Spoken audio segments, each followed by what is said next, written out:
If you've ever heard of the Cannes Film Festival, or have seen beautiful pictures of French beaches, chances are you've seen glimpses of southern France, the subject of today's lecture. Here is another region that has set benchmarks for wines around the world. For today's lecture, you'll need the following wines. A white wine from the Rhône Valley. You'll also need rosés either from Côte de Provence or from Tavel in the Rhône. A northern Rhône Syrah. This one's from Hermitage, but Gros Hermitage or Saint-Joseph or Cornas work. A Côte du Rhône from southern Rhône, as well as a Châteauneuf-du-Pape from southern Rhône, and a Languedoc, a red Languedoc. The first recorded noteworthy French wines in history didn't come from Bordeaux, or Burgundy, or Champagne. They came from the Rhône Valley.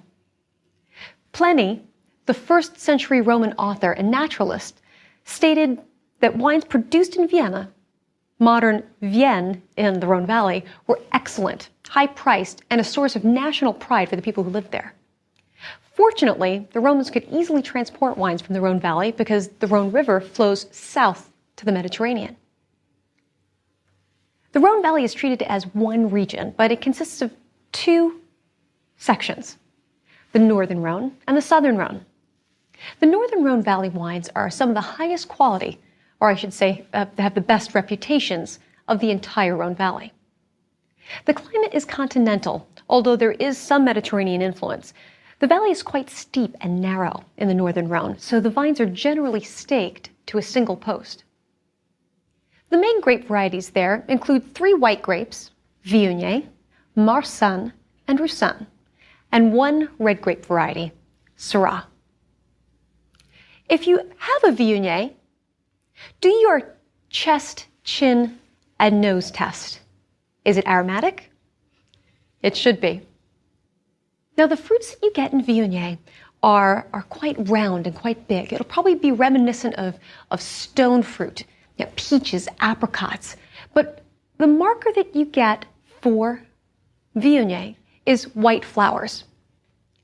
Viognier is also known for having low acid and a voluptuous body. It's pretty big. In the Languedoc, it's generally unoaked, but in the northern Rhône, in the region of Condrieu, it is oaked, which gives it a soft and creamy type of texture. And when it gets older, you get a more beeswax, kind of more spicy tone.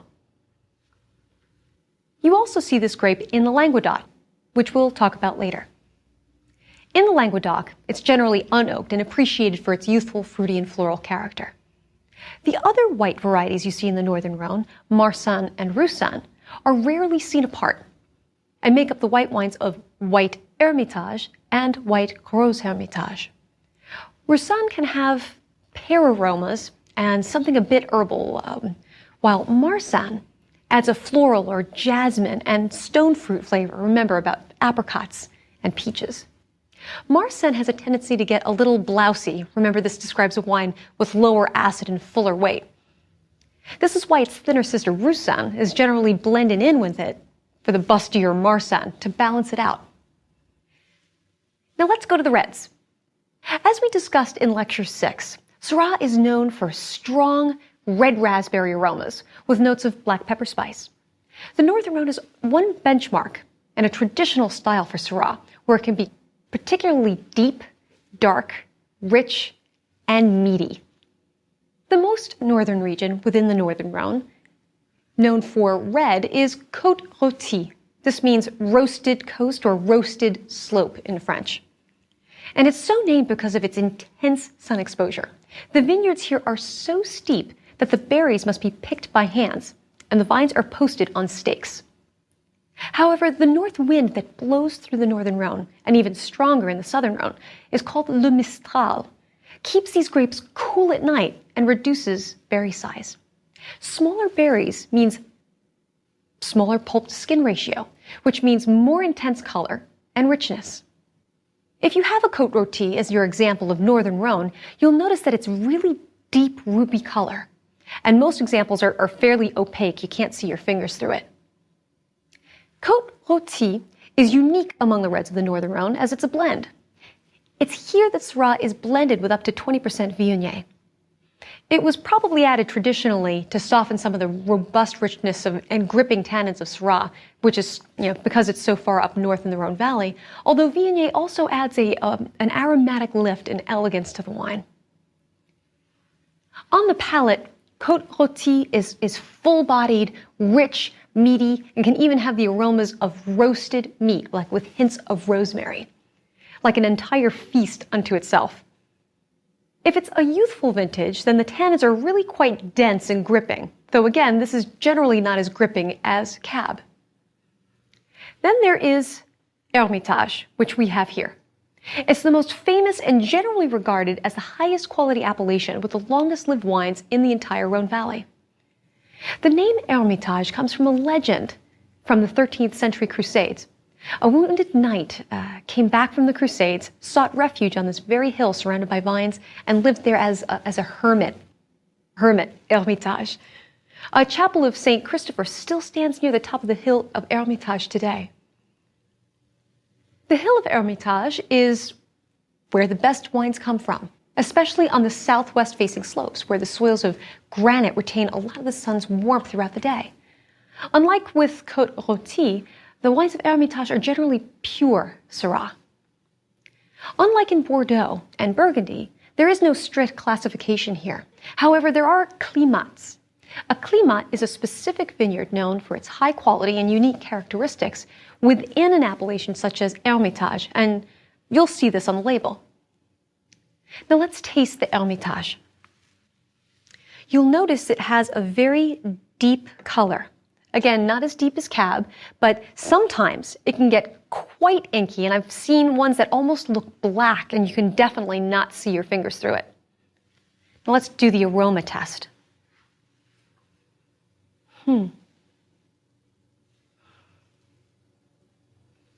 Definitely get a lot of raspberry aromas, which is what Syrah is known for. And in Hermitage, you get a lot of smoke and minerals and herbal characteristics such as rosemary. This is because you can find a lot of these herbs all throughout the region. In Hermitage, as opposed to, let's say, Crozes Hermitage, you're getting a lot more dark fruits as well. So in addition to the raspberry fruit, you may be getting something like blackberries. Now let's taste it.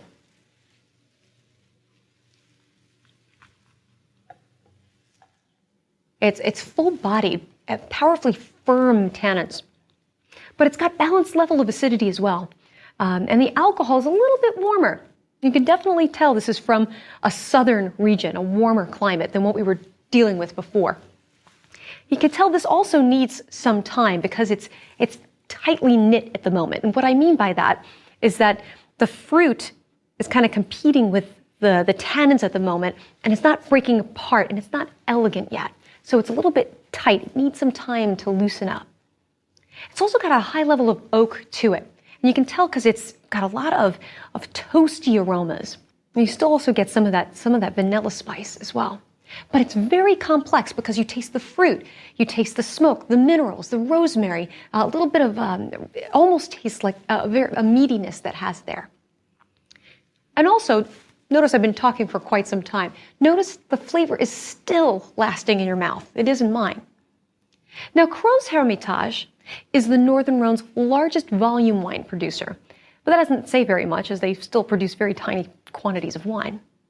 But they share some similar characteristics, similar aroma and flavor, like raspberry, spice, rosemary, but it's a little bit lighter in body and tannin, which, with its more obvious fruit, is more approachable in its youth, like a baby Hermitage.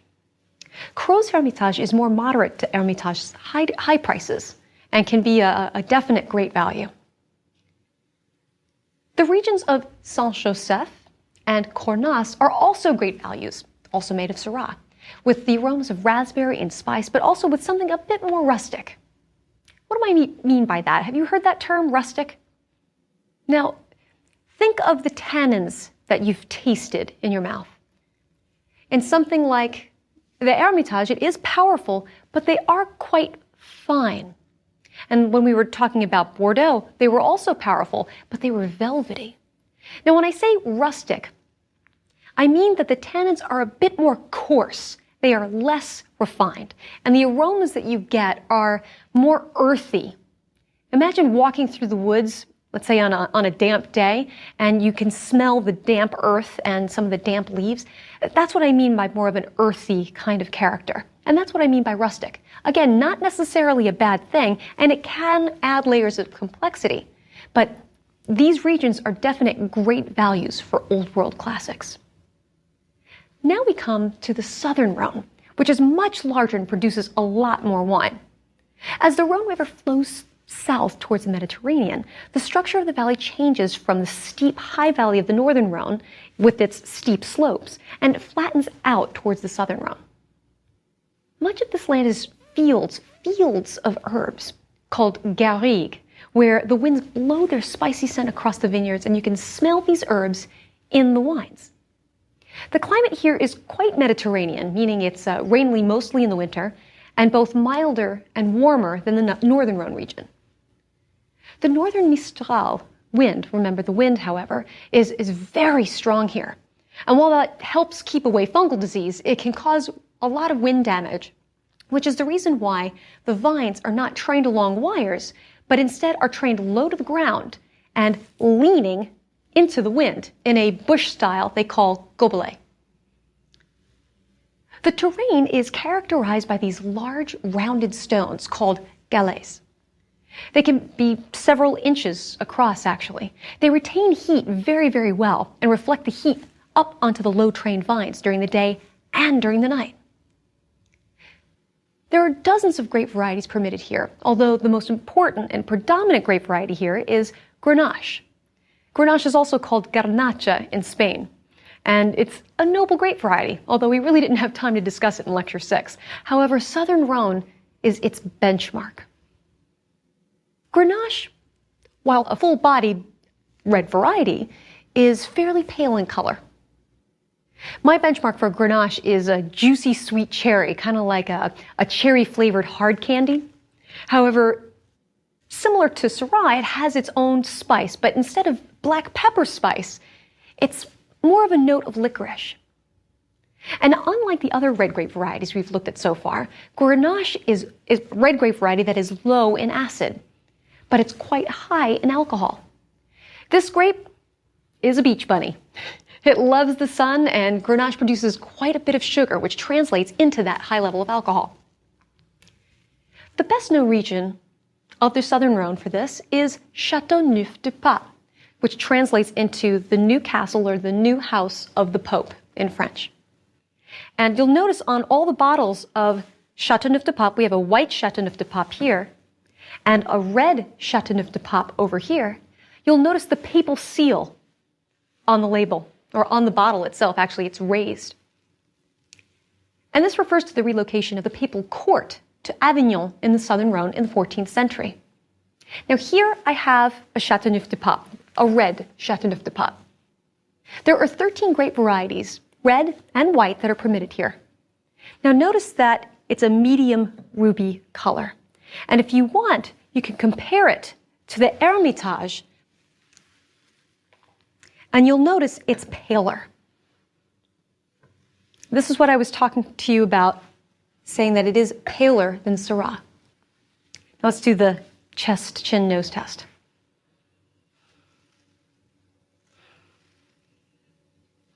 While not overly aromatic, you do get this overwhelming sense that it's seen a lot of sunshine because you get very juicy, ripe fruit, almost like jam, like strawberry jam or cherry jam. And sometimes you can get a note of candied cherry lifesavers. But you also get layers of flavors, that complexities of licorice and cinnamon, but also minerals and that garrigue. But you also get the toastiness and the vanilla of French oak. So let's taste it.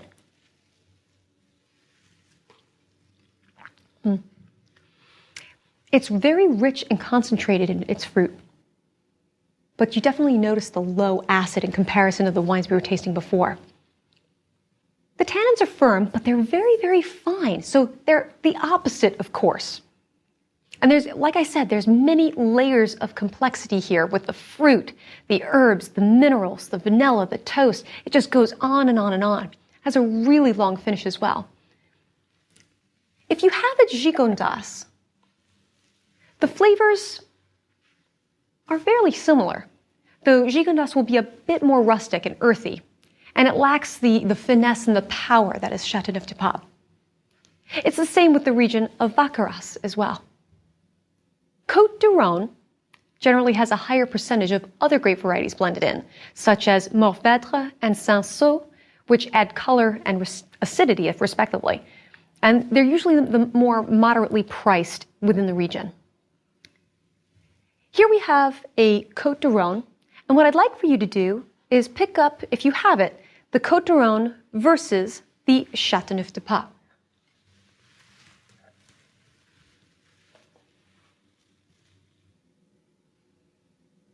In the examples that I have here, the Côte du Rhône actually is a little bit lighter than the Châteauneuf-du-Pape, but that's not always the case. The Côte du Rhône has, again, some things blended into it that give it a little bit more color. Now let's smell it. Yeah, much more herbal now. Many more layers of types of herbs, but less on the vanilla and the toast. This is a bit simpler than the Châteauneuf-du-Pape. You still get that juicy fruit, but you don't get that layer of depth to it.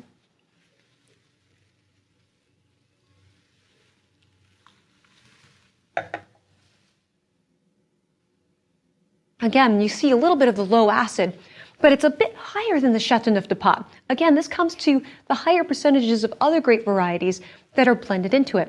And it's really quite nice. This is a great wine for casual restaurants that you can order and still order a classic wine from France. And they're really very well priced. On the opposite side of the Rhône River from Châteauneuf-du-Pape is a region called Tavel. Here, the limestone soil helps the wines retain acidity as well as helps the grapes ripen. Here's one of the best French dry rosés made in the entire country. Now, according to legend, King Philippe le Bel of France in the 13th century traveled through Tavel and remarked that there is no good wine except for Tavel. It was also a favored wine of Louis XIV. I've mentioned him quite a bit, haven't I? I guess he must have drunk a lot. In the US, unfortunately, we tend to think of rosé wine as blush, meaning cheap, sweet, pink stuff.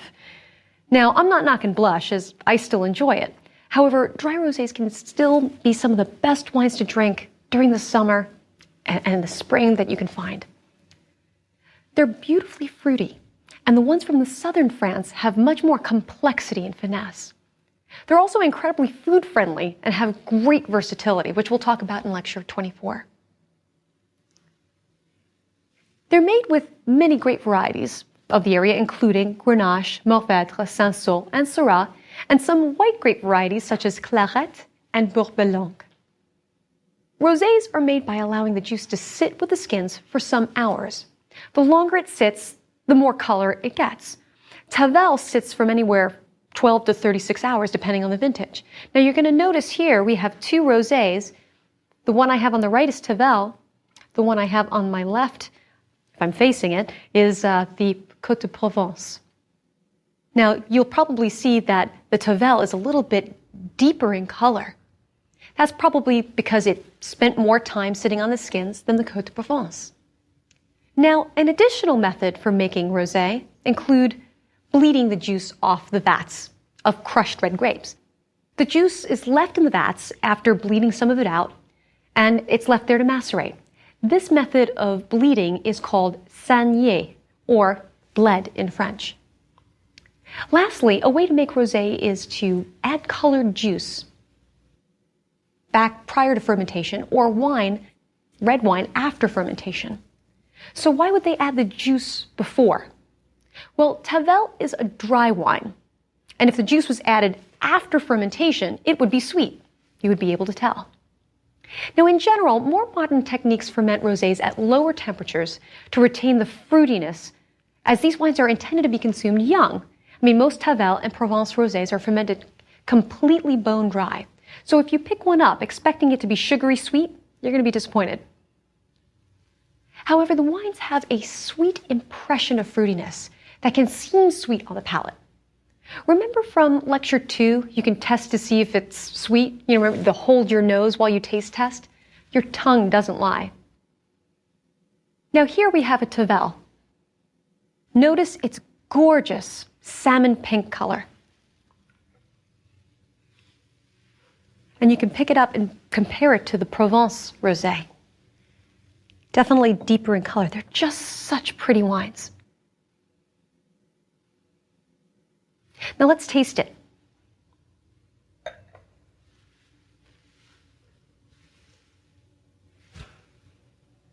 I mean, immediately you get strawberries and watermelon kind of aromas and even a hint of cranberry, but you definitely get that dried herbal character, and it adds some complexity to it. And you also get some minerality there as well.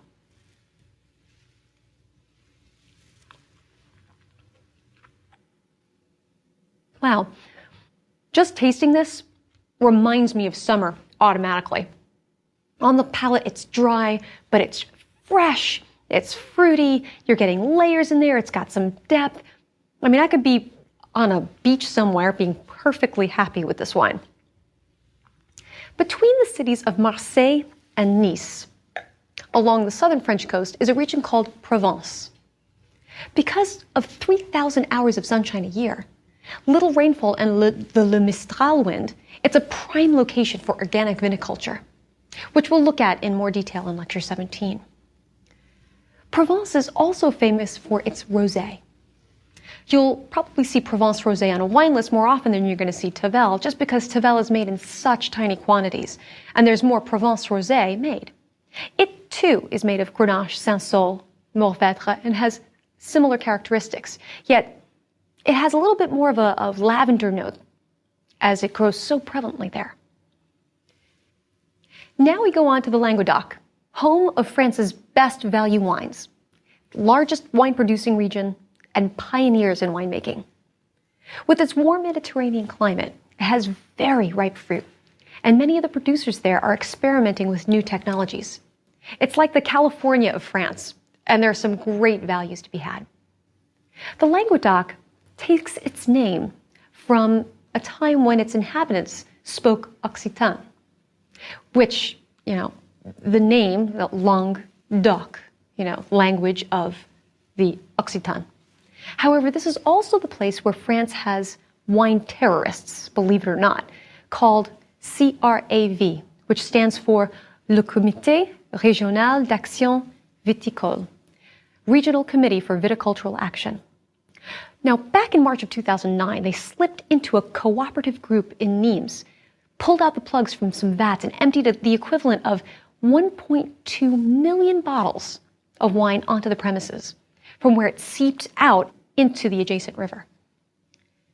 They strike for various reasons, such as the government won't provide enough subsidies, or because there's competition from foreign wine, which doesn't necessarily mean it's from outside the country. Foreign to them could mean a neighboring wine region within France. This is not unlike what you see in Bordeaux, where the growers kind of riot against the brokers. In 2006, one particular Bordeaux broker sold a barrel for wine for under the minimum agreed price, which totally incensed the winemakers. So in the wee hours in the morning, the broker, before the broker got to the office, they dumped 1 ton or 2,200 pounds of manure in front of his office, preventing anyone from getting inside. Now, I also remember reading a few years ago when they went one step further, where they broke into the broker's office, filled it with manure, and then bricked up the walls and the windows. Can you imagine how that smelled? But in the Languedoc, the activists are much more serious and dangerous. This group has been known to riot, to hijack tankers of foreign wine, and dynamite government buildings or supermarkets. The land here in the Languedoc is quite flat and stretches across flat plains. The soil in this region is so varied it's tough to generalize. However, the plains and valleys have alluvial soils, which make the wines more approachable, and the hillsides are schist or limestone. Going a little inland, and especially on the hillsides, you have a great sun exposure and drainage for more concentrated wines. In regard to modern techniques, there's been an influx of Australian winemakers in the last decade or so. This, along with a general excitement towards modern technology and building on traditional practices, is changing the image of this region, which used to be regarded only as producing cheap jug wine. However, a majority of the wine made in this region is still labeled the lower quality tiers of vin de pays and vin de table. They have a larger supply than demand issue, and as a result, the government has tried to take steps to give incentives for growers to pull up vines and to stop producing. And though some of them have, it hasn't been enough, and they call it the wine lake. They do have some appellations that are devoted to quality, including Corbière, Minervois, Fitou, and Fougères, to name a few. However, we don't see a ton of them here in the US. They're also known for some vin doux naturel, sweet fortified wines similar to port, such as Bagnols, which you'll see on dessert wine lists sometimes. It's somewhat lighter than port and can be a great value at a restaurant at the end of a meal. Here we have a wine from Mas Belles Eaux, a producer in the Côte de Languedoc region in the Hérault. Eau is the word for water in French, and the wine takes its name from the numerous water springs which bubble to the surface around there. It's an SGM, what we say in the industry for a blend of Syrah, Grenache, and Mourvèdre, as well as it has a grape called Carignan in it. Now, let's take a look at the color of this wine.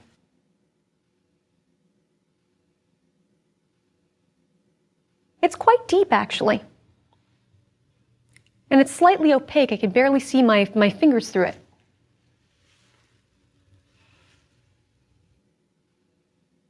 Not incredibly aromatic, but what I do get is some dark cherry notes, a hint of raspberry, and you definitely get a mineral character there. But instead of rosemary, I get more sage notes, and I still get a little bit of black pepper.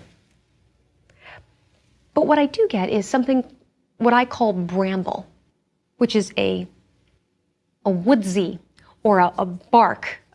You'll see this in Spain as well, and I'll talk about bramble aromas.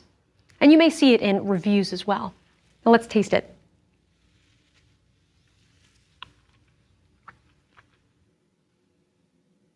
Definitely not a cool climate wine. It's got some ripe, juicy fruit in there. And the acid's quite balanced. It's not very low, but it is quite balanced. But you got some really ripe tannins in there. And they're quite dense as well. It's rich. And you notice some of the same complexities that you had on the nose in the palate. And at about $20 a bottle, this is an incredible value. So keep an eye on this area, because every year the wines from these regions get better and better. Well, I've taken you through the benchmarks of French grape varieties and classic regions. This will help build your foundation of understanding when we come to other regions, starting with Italy in the next lecture. If you thought France is confusing with its laws and regions, just wait. Italy can be a bear to learn about because they have their own laws, but they're not always consistently applied. However, seeing as most of us love Italian food, nothing goes better with the food than the wines from the same regions. You will need the following wines for the next lecture. Here we have the wines from Piemonte. So we have a Gavi, as well as a Barbera d'Asti. And you get a Nebbiolo-based wine. So Barolo, Barbaresco, Langhe. So those are Nebbiolo-based wines from Piemonte. And now we go off to northeastern Italy, where we have Pinot Grigio. Yeah, I know you've heard that one before. Soave, which is from the Veneto, and either a Valpolicella or an Amarone. Piemontese wines make the transition from French to Italian easier for you. And the wines of northeastern Italy are some of the most popular in this country, although you may not even know it. Lastly, One of the wines in our next lecture, when combined with a particular dish, touches everything that your tongue can feel, an incredible sensual experience. And until then, merci beaucoup and à più tardi.